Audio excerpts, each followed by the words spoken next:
Namaste. Welcome to Junior Tesla. In this episode of Junior Tesla, we are going to see what is direct proof. For proving mathematical results, we use various types of proofs, and out of those, the simplest one is direct proof.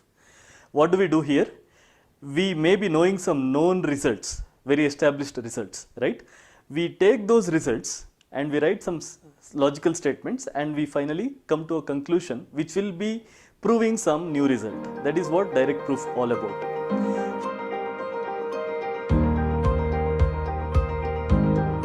Here in this episode, I have taken two simple examples, very simple and direct examples to tell you what actually happens in proving using the direct proof method. In the first example, I have taken a well-known result, finding the sum of first 100 natural numbers. There is a story about this particular problem. This problem was posed to third standard students in Germany, and there was one guy who is just 10-year-old boy. He had given the answer within a fraction of a minute, okay? And the teacher, when the teacher asked how he had done it, he had shown the method also, and that boy, finally he became a very famous mathematician called Carl Friedrich Gauss. So this problem is also associated with Carl Friedrich Gauss.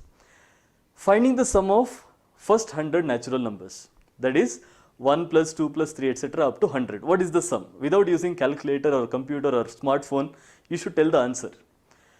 Now to do that, what we do is we will take the entire series, right? 1 plus 2 plus 3 etc. That is a series up to 100, and that is series is taken as S. It is denoted by the letter S. Now whether you add these numbers in this sequence or in the reverse sequence, both give the same result. That is what the commutative property says, a plus b equal to b plus a. So 1 plus 2 plus 3 etc. up to 100 is also equal to 100 plus 99 plus 98 etc. up to 1. So we write the same series, yes, but in the reverse order. So we write 100 first, and then 99, then 98, and we all the way we will go up to 1. Now what we do is we add these two equations. Remember, these are not two separate equations or different equations. It is the same equation written in two different forms. So we have taken these two lines and we are adding them. So S plus S will be equal to 2S in the left hand side, and in the right hand side what we are going to do is we are going to take the first term of the first line and we are going to add it with the second line's first term. So 1 is taken along with 100. So 1 plus 100 is 101. So that is written as the first term of the final answer. Similarly, I have taken 2, that is the second term of the first line, and it is added with the second term in the second line, that is 99. So 2 plus 99, it is again giving 101. Similarly, 3 plus 98 is also 101. 4 plus 97 is also 101. So we add all these terms, okay, we will make pairs, and finally we come to the last term, that is 100 in the first line and 1 in the second line. So 100 plus 1 is also 101. So we have written all these terms in the final line. So 2s equal to 101 plus 101 plus 101, how many times? 100 times, because we have taken 100 pairs. So 2s equal to 101 into 100, okay. So that means yes, that is the value of the series, yes is equal to 101 into 100 divided by 2. That is 101 into 50, which is equal to 5050. So here we have got the answer by direct method, because we have taken only one property, that is commutative property, a plus b equal to b plus a. So that is why we have taken the same series and written in two different forms, two different styles, and added them. Finally we got the answer. Now similarly, I have taken one geometrical proof, okay, a very simple problem. You have to prove that the angle inscribed in a semicircle is a right angle. That means you have taken a semicircle, and here in this semicircle you inscribe any angle anywhere, okay, it always gives you 90 degrees. How do we prove this? We can prove it by direct method. So what we do is we have drawn the semicircle and then we have taken one angle ABC. Now we have to prove that ABC equal to 90 degrees. Now we are going to do a very small construction. What we do is we are connecting the point B to the center of the semicircle O. Okay, so OA, OB and OC, what we can tell about these three line segments? All these line segments are radii of the semicircle. That means all these three line segments are equal. So OA equal to OB equal to OC.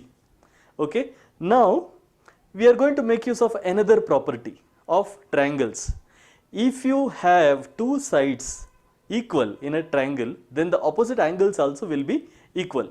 So here, if you have taken the smaller triangle AOB, okay, in AOB, OA and OB, these two are radii and they are equal. So the opposite angles also must be equal. Therefore, angle BAO should be equal to angle ABO. Now, if you have taken angle BAO as x, then angle ABO also must be taken as x. Now, similarly, we have another triangle OBC, right? In triangle OBC, again, if you have these two sides equal, because they are radii, the opposite angles also must be equal. So that means angle OBC and angle OCB must be equal. So if you have taken angle OCB as y, then definitely angle OBC also must be y. Now, let us take another property of triangles, because what we have done, we have got the angles here, this angle and this angle. Three angles are written here. Now we can remember one property, very well known property of triangles, that is sum of all the three angles of a triangle equal to 180 degrees. So now let us recall that property. Now in triangle ABC, all the three angles, angle A plus angle B plus angle C, all three angles must be equal to 180 degrees. So that is x plus y plus y should be equal to 180 degrees, or you can say 2x plus 2y equal to 180 degrees, which means x plus y should be equal to 90 degrees. That is why we say the angle inscribed in a semicircle is always a right angle, because the angle, the value x plus y is equal to 90 degrees here. So this is actually showing you how we can establish, we can prove any result in mathematics using the direct method. So what we do here is we will take some statements, okay, well established statements, already proved statements, the statements that can be used to prove some new result. So we have taken those statements and we will write some series of statements, and finally we come to a conclusion which is actually establishing a new result. So these two are two good examples to explain what is direct proof. I hope you enjoy this. Thank you. For more videos on maths learning, please subscribe our YouTube channel Tesla Education. Also, let us know in the comment section about the topics you would like to learn so that we bring more videos to you. Thank you.